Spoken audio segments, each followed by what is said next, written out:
해양수산부에 따르면 한 해 동안 발생하는 해양 쓰레기가 우리나라에서만 약 18만 톤에 달한다고 하는데요.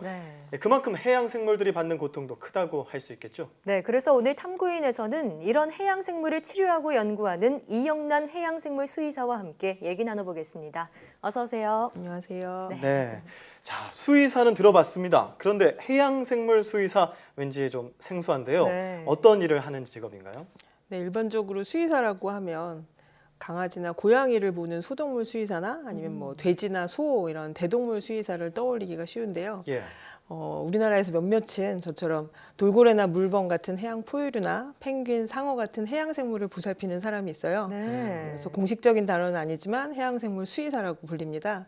주로 해양 생물들이 아플 때 진료하고 치료를 하기도 하고요. 또 질병에 걸린 경우는 이게 어떤 병이고 또 주변 환경이나 인간과는 어떤 관계가 있는지 이런 연구를 하기도 합니다. 네, 말씀하셨다시피 우리가 뭐 강아지, 고양이 치료하는 그런 수의사는 많이 익숙한데 해양생물 수의사는 좀 생소한데요. 우리나라에 몇 분 안 계신다고 하셨는데 그럼 왜 그런 거죠? 아무래도 소동물이나 대동물 수의학 분야에 비해서 밝혀지지 않은 부분이 굉장히 많아요. 이거는 뭐 비단 우리나라 문제는 아니고요. 반려동물 시장에 비해서 워낙에 규모가 작기도 하고 또 먹이사슬 단계가 우리랑 같다 보니까 고등어나 이런 우리가 먹는 생선에보다는 연구나 보존에서 상대적으로 소홀하게 다루어졌죠. 네. 예. 또 다른 이유가 있다면은 이제 접근과 시술이 좀 어렵다고 꼽을 수가 있겠는데요. 만약에 돌고래가 아프면 뭐 혈액 검사도 하고 초음파도 해야 되는데 네. 사람처럼 가만히 계세요 하면 또 가만히 있는 것도 아니고 맞아요. 강아지처럼 이렇게 잘 보정해서 꼭 잡고 할 수 있는 것도 아니어서요. 네. 보통 이제 사육시설 안에 있는 해양 포유류는 평소에 훈련을 통해서 스트레스 없이 협조할 수 있도록 하고 또 야생이나 이런 데서는 동물의 건강에 해가 안 되는 한에서 마취를 하거나 포획을 해서 의료 시술을 하게 되는 거죠. 네. 근데 이런 일을 실제 해야 되는 사람이 많이 필요한 건 아니기 때문에 우리나라에는 아직 일자리가 적은 것이 현실입니다. 그렇군요. 그렇군요. 그러니까 의료 시술 하기도 힘들고 일자리가 적다는 거는 그만큼 교육 과정이나 이런 부분도 좀 열악하기 때문에 부족하니까 네, 맞습니다. 이런 일을 하기가 어려웠을 것 같은데요. 그럼에도 불구하고 이 일을 선택하게 된 계기가 있을 것 같습니다. 졸업 후에는 많은 친구들이 그랬던 것처럼 저도 이제 동물병원에서 소동물 수의사를 시작을 했어요. 근데 네. 일하면서 저한테 꼭 맞는 일은 아닌 것 같다 이런 생각을 좀 자주 했었어요. 예. 근데 여행을 이제 자주 다녔었는데 바다에서 물개랑 수영하고 또 본격적으로 스쿠버 다이빙 시작하면서 바다와 해양 생물에 푹 빠지게 된 거죠. 매력에 그렇군요. 빠지셨군요. 그래서 자연스럽게 해양 생물과 함께하는 수의사가 되고 싶다는 생각을 했고 네. 그 와중에 국립수산과학원에 고래연구소라는 곳을 알게 됐어요. 네. 그래서 운 좋게 우리나라 최초로 해양 포유류를 연구하는 수의사가 될 수 있었습니다. 국내 최초가 되셨군요. 네, 그게 벌써 10년 전이네요. 아하. 고래연구소, 그러니까 지금의 고래연구센터죠. 네, 맞습니다. 여기서 지금까지 10년간 연구를 하시면서 정말 많은 해양생물들을 만나셨을 것 같은데요. 어떤 동물들을 치료하고 연구하셨나요? 고래연구센터는 당시 우리나라에서 유일하게 해양 포유류를 연구하는 기관이었어요. 네. 참돌고래, 뭐 큰 돌고래, 상갱이 이런 뭐 돌고래랑 물범, 바다거북 같은 해양 생물들을 부검하고 연구했고요.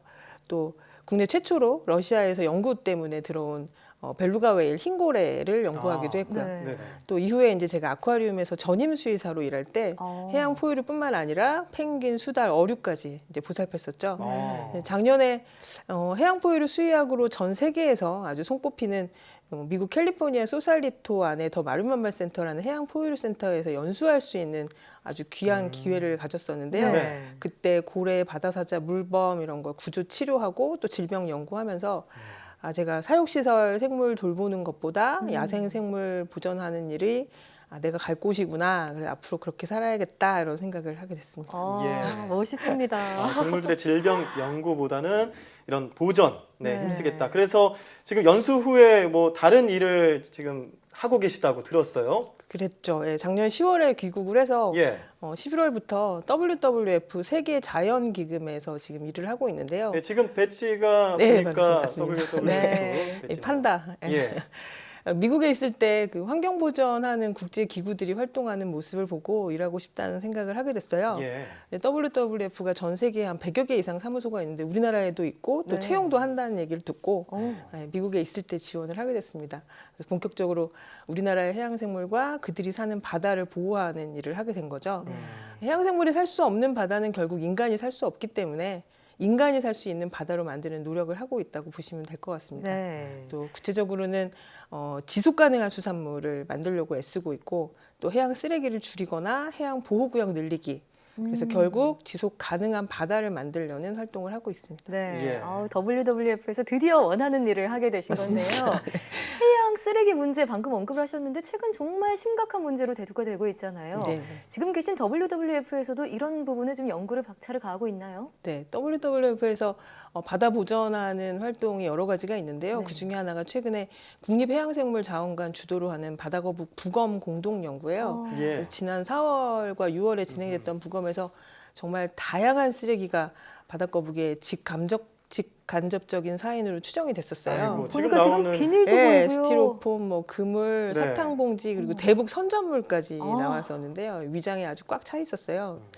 그들이 네. 바다에 어떤 문제로 고통을 겪거나 또 죽음의 위험이 있다는 말은 바로 인간이 그렇게 될 수 있다는 것을 뜻하기도 하죠. 네. 그래서 WWF는 해양 쓰레기 프로젝트를 기획을 하고 있는데요.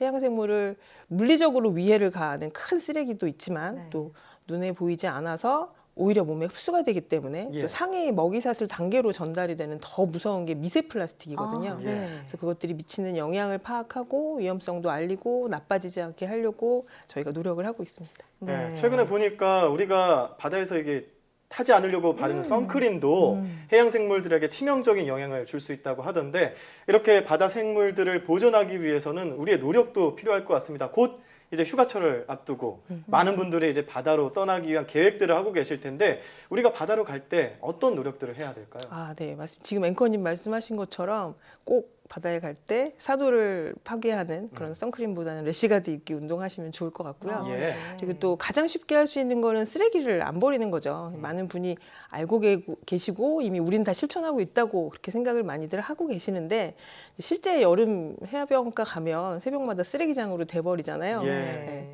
특히 이제 해양 쓰레기의 대부분은 육지에서 오거든요. 그래서 평소에도 쓰레기 관리에 여러분이 많이 신경을 써주셨으면 좋겠어요. 특히 이제 해양 쓰레기 중에 가장 심각한 건 플라스틱일 텐데요.